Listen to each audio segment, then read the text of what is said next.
Nos peurs et nos angoisses ne doivent pas définir ce que nous acceptons ou non chez les autres. Je m'explique. Bien souvent, lorsque nous n'acceptons pas ou que nous ne tolérons pas quelque chose chez quelqu'un d'autre, c'est parce que cela vient actionner des émotions à l'intérieur de nous. Ces émotions viennent d'expériences que nous avons vécues, que ce soit des expériences que l'on a vécues directement ou alors que l'on nous a transmises à travers notre éducation et les influences que l'on a pu avoir autour de nous. Le problème, c'est que par moments, du coup, sans s'en rendre compte, à cause de ça, on a des réactions d'intolérance, de critiques dont on n'a même pas forcément conscience. Ou alors, on n'a pas conscience que c'est quelque chose de mal, que c'est quelque chose qui peut potentiellement faire du mal à l'autre.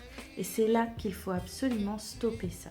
Bien sûr, sauf cas exceptionnel d'expériences réellement très traumatisantes et d'actes réellement très mauvais, il est certain que si, étant petit, on s'est fait casser la tronche dans la rue et qu'on voit quelqu'un se faire casser la tronche dans la rue, ça ne veut pas dire qu'il faut rester pour autant sans rien dire et sans réagir. On est bien d'accord avec ça.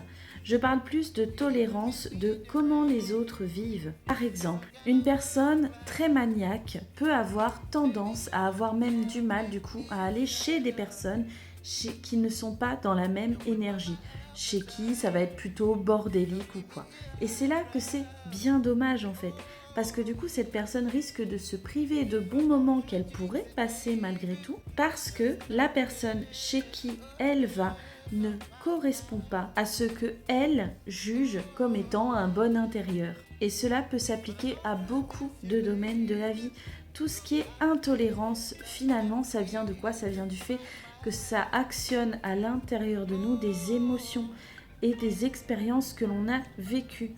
D'ailleurs, souvent, on dit bien par exemple que les enfants sont le reflet de leurs parents, parce que malheureusement, les parents ont tendance à transmettre par moments, très souvent, leurs intolérances et leurs insécurités à leurs propres enfants, plutôt que de les laisser vivre leurs expériences. Et ça, c'est dommage quand même. C'est la réflexion que j'étais en train de me faire ce matin. Pourquoi finalement tolérons-nous ou non certaines choses? Eh bien tout simplement parce que ça vient actionner des émotions à l'intérieur de nous.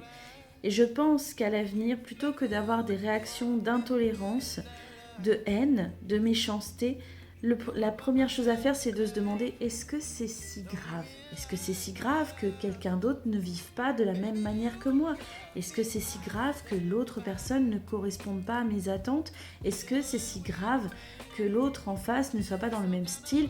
Est-ce que c'est si grave que l'autre en face n'aime pas le même type de personne que moi, etc., etc. Finalement, est-ce que c'est si grave que ça? Et en général, la réponse est non quand on est réellement honnête.